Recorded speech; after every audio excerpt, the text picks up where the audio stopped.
Initially, I wasn't really sure I wanted to read this book. I thought it could be boring and maybe overly technical. In fact, it was interesting and not particularly technical at all. Andrew Sorkin knows how to tell a story. I found myself totally absorbed.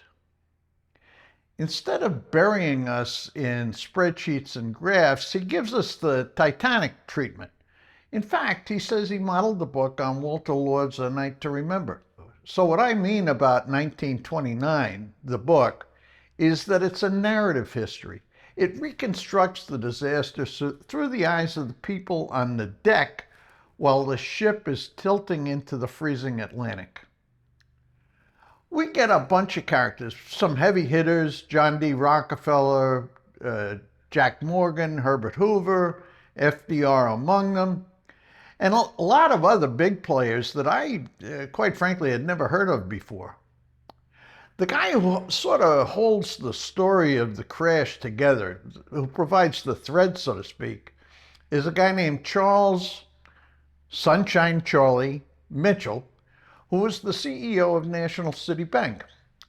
This guy was the ultimate banking celebrity. He had clawed his way up to the top from being a teller to running the biggest bank in the country. And he was within an ace of making it the biggest in the world by merging it with the Corn Exchange Bank.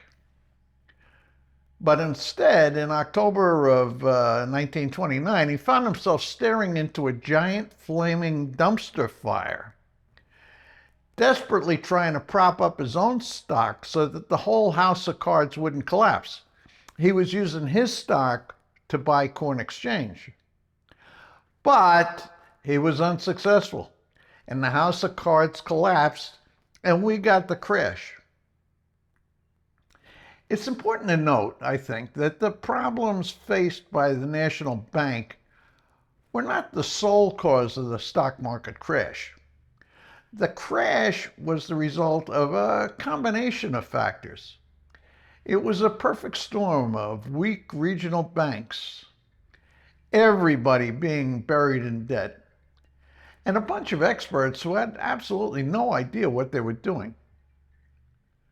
What I didn't realize until I read the book was that the stock market actually rallied and came back, recovered a lot of its value, and all that within 6 months of October 29.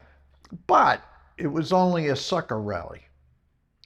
When you finish reading this book, you ask yourself the question whether we could have a repeat of this thing in 2026. Now, you figure there are a lot more safeguards in place than there were in 1929, so presumably it shouldn't happen. On the other hand, there seems to be an awful lot of debt around now, especially consumer debt, and it was debt that fueled the 1929 crash. Plus, do you think that the powers that be, and I mean politicians, bankers, regulators, who are more or less in charge of this economy, are any smarter than the guys were in 1929? And do you think that they don't have as many axes to grind as the same guys did in 1929? Now, I think they may be different axes, but their axes are all the same. You just have to hope that some of them have the public interest in mind. For sure, neither you nor me can do a damn thing about it all. Back to the book. It was an incredibly hard book to put down.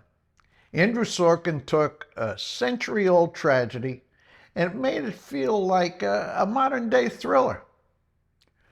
Very efficient storytelling, very high stakes, and absolutely no unnecessary filler in the book.